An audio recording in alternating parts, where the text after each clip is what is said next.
Hello बच्चों, मैं S के सनी आपके सामने। आज हम कूलॉम्स लॉ के ऊपर डिस्कशन करेंगे। कूलॉम्स लॉ में हम पढ़ेंगे, स्टडी करेंगे कि जो ये फोर्स दिया गया है वो किसके लिए दिया गया है, क्या इसका इम्पोर्टेंस है, कैसे ये वैक्यूम में, मीडियम में कैसे चेंज होता है, कैसे वर्क करता है, क्या क्या इसकी कंडीशन है, क्या क्या इसकी रिक्वायरमेंट है। इन सभी के बारे में हम आज के लेक्चर में चर्चा डिस्कशन करेंगे। तो देखिए बच्चों, सबसे पहले हम बात करें कूलॉम के नियम की। कूलॉम्स लॉ क्या है? ये मोस्टली चार्ज के लिए दिया गया है। दो चार्ज हों, किसी डिस्टेंस पर हों, वैक्यूम में रखे हों, फ्री स्पेस एयर में या मीडियम में रखे हुए हों, तो उनके ऊपर कैसे वर्क करेगा उनके बारे में हम चर्चा करेंगे। इससे पहले हमें ये बात याद रखनी चाहिए कि जो नियम होते हैं, जो लॉ होते हैं, जैसे कूलॉम्स लॉ यहाँ हम स्टडी करेंगे, तो नियम जैसे का जैसे वैसे का वैसे हमें पता होना चाहिए, उसकी प्रॉपर्टीज हमें पता होनी चाहिए। उसी के बाद हम उसको यूज कर सकते हैं, अप्लाई कर सकते हैं। यानी कि उसकी जो प्रॉपर्टीज हैं, क्या क्या हमें ध्यान में रखना है, उन सब के बारे में हमें यहाँ पर क्लियरिटी होनी चाहिए। ठीक है, फिर उसके बाद में हम धीरे धीरे स्टडी करेंगे और हमें पता लगता जाएगा कि कैसे कैसे वर्क करता रहेगा। तो देखिए, स्टार्ट करते हैं आज का लेक्चर, जिसमें हम पढ़ेंगे कूलॉम्स लॉ। तो कूलॉम्स लॉ यानी कि एक नियम है। ये क्या है? नियम।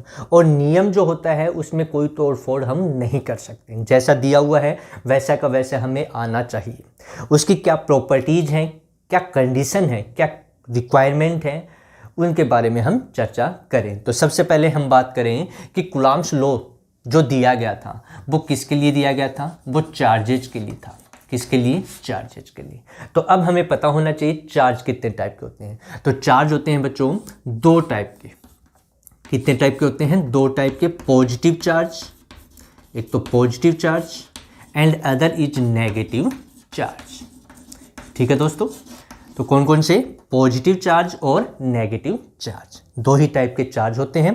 तो इन चार्जेज के बीच में जो फोर्स लगता है, तो उसको सबसे पहले जो स्टडी की थी वो किसने की थी? कूलॉम ने, एक साइंटिस्ट जिसका नाम था कूलॉम। और उसने एक नियम दिया जिसको कूलॉम्स नियम पढ़ा गया। ठीक है, अब इसकी क्या क्या कंडीशन है? तो कूलॉम्स लॉ के अकॉर्डिंग सबसे पहले कंडीशन क्या थी? इसने कहा कि मेरा नियम तभी वैलिड होगा जब ये कंडीशन हम अप्लाई करेंगे। तो कंडीशन क्या थी कि जो चार्ज हैं, जो चार्ज की हम बात करें, इसकी कंडीशन है चार्ज के ऊपर अप्लाई हम करेंगे तो चार्ज है वो रेस्ट में होना चाहिए। कैसा होना चाहिए? रेस्ट चार्ज होना चाहिए, यानी कि स्टैटिक होना चाहिए। चार्ज कैसा होना चाहिए? स्टैटिक कंडीशन में, रेस्ट कंडीशन में होना चाहिए। ये तो पहली कंडीशन थी। दूसरी कंडीशन थी इसकी कि जो भी हम चार्ज यहाँ पर लेंगे, जितने भी चार्ज हम लेंगे, सभी चार्ज कैसे होने चाहिए? पॉइंट चार्ज होने चाहिए। कैसे चार्ज होने चाहिए बच्चों?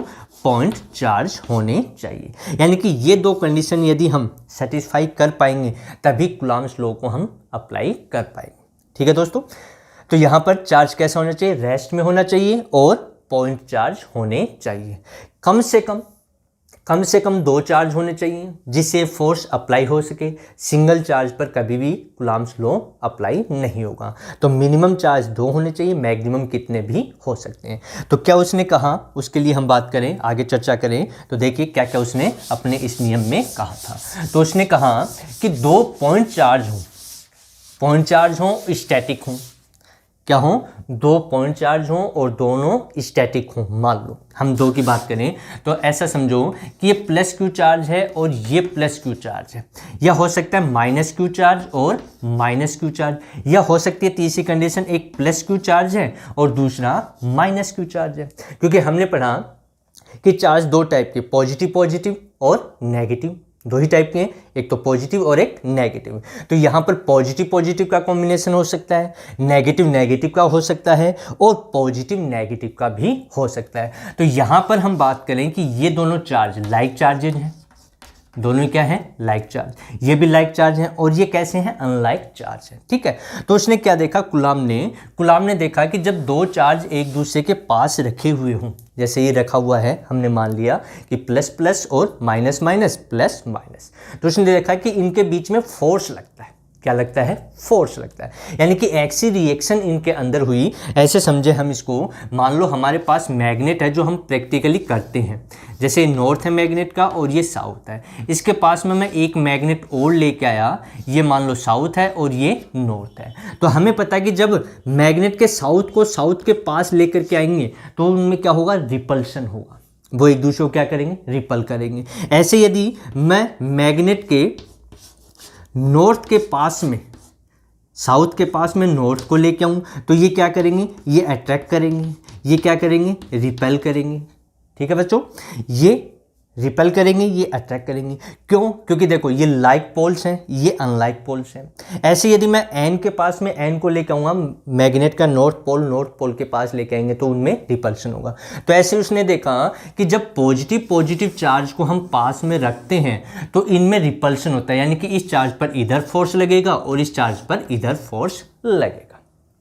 यानी कि इसके कारण इस पे फोर्स लगा, उसकी डायरेक्शन ये हो गई, इसके कारण इस पे फोर्स लगा, उसकी डायरेक्शन ये हो गई। तो यानी कि यहाँ पर कैसा फोर्स लगेगा, रिपल्शन, यानी कि एक दूसरे को क्या करेंगे, रिपल करेंगे। ऐसे ये नेगेटिव लाइक चार्जेज हैं तो इनमें भी जो फोर्स होगा वो एक दूसरे को क्या करेगा, रिपल करेगा। यानी कि इसके कारण जो फोर्स लगेगा उसकी डायरेक्शन इधर, इसके कारण इस पे फोर्स, उसकी डायरेक्शन ये। इसमें ये पॉजिटिव ये नेगेटिव अनलाइक चार्ज हैं तो इसके कारण इस पर फोर्स लगेगा, उसकी डायरेक्शन ये, और इसके कारण इस पर लगेगा, उसकी डायरेक्शन ये। यानी कि यहाँ अट्रैक्शन होगा, यहाँ पर क्या होगा, रिपल्शन होगा। तो इसका मीन्स क्या हुआ कि like charges repel to each other and unlike charges attract to each other. समझे? यानी कि यदि लाइक चार्ज हैं तो वो रिपल करेंगे और अनलाइक चार्ज हैं तो वो क्या करेंगे, अट्रैक्ट करेंगे एक दूसरे को। तो उसने ये देखा। अब उसकी बात आई कि ये हो गया, रिपल्शन हो गया, अट्रैक्शन हो गया। उसके बाद में उसने देखा कि जो चार्ज हैं, मान लो इन चार्जेस के बीच की डिस्टेंस है आर, ये चार्ज रखे हुए हैं कितनी डिस्टेंस पर, आर डिस्टेंस पर रखे हुए हैं। ठीक है, इसको नाम दे दें Q1 चार्ज और इसको नाम दे दें Q2 चार्ज। हम मान लें कि दो चार्ज हैं Q1 Q2, दोनों पॉइंट चार्ज हैं, स्टैटिक हैं, रेस्ट में हैं और इन दोनों के बीच की डिस्टेंस है R।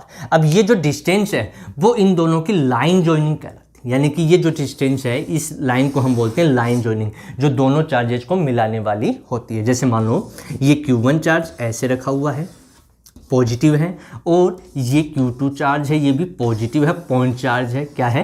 पॉइंट चार्ज हमने मान लिया। ठीक है, अब जो डिस्टेंस हम लेंगे वो ध्यान रखना बच्चों कि यहाँ पर जो डिस्टेंस हम ले रहे हैं वो डिस्टेंस सेंटर टू सेंटर होती है। यहाँ से इसके सरफेस से यहाँ तक यदि हम लेंगे तो गलत होगा। तो डिस्टेंस हमेशा कहाँ से होगी, सेंटर टू सेंटर। और ये जो लाइन है इसको बोलते हैं हम लाइन जॉइनिंग। इस प्रकार से आगे भी हम बढ़ा सकते हैं। लाइन जॉइनिंग का मतलब क्या है, दोनों चार्जेस को मिलाने वाली लाइन। और जो फोर्स है, जो कूलॉम फोर्स है या कूलॉम्स लॉ है, वो तभी वैलिड है जब जो फोर्स होगा वो उस लाइन जॉइनिंग के ऊपर होगा। तो उसने क्या देखा कि जो फोर्स लगेगा, जो फोर्स है, मान लो कि Q1 के कारण इसके ऊपर फोर्स लगा, उसको हमने लिखा, इसको हमने क्या लिख दिया, इधर फोर्स लगा, मान लो इधर इस डायरेक्शन में, तो इसको लिख दिया हमने F21 वेक्टर फॉर्म। इसके कारण इस पर फोर्स लगा, इसको लिख दिया हमने F12। अब इसको कैसे पढ़ेंगे, force on charge Q2 due to 1, किसके कारण, पहले के कारण दूसरे पर फोर्स F21। ठीक है, ऐसे ही पहले पर दूसरे के कारण फोर्स। अब ये देखिए दोनों जो फोर्स हैं, इसकी डायरेक्शन इधर है, इसकी डायरेक्शन इधर है। ठीक है, दोनों ऑपोजिट डायरेक्शन में, दोनों क्या है, ऑपोजिट डायरेक्शन में। तो उसने कहा कि जो फोर्स होंगे उन दोनों का मैग्नीट्यूड सेम होगा। मैग्नीट्यूड क्या होगा, सेम होगा, लेकिन डायरेक्शन में ऑपोजिट है। यानी कि यहाँ पर ये जो साइन हम यूज कर रहे हैं मैग्नीट्यूड का है, तो मैग्नीट्यूड तो सेम होगा और डायरेक्शन में ऑपोजिट, यानी कि F21 इक्वल्स टू -F12। तो नेगेटिव साइन हमें बता रहा है कि दोनों फोर्सेज की डायरेक्शन ऑपोजिट है।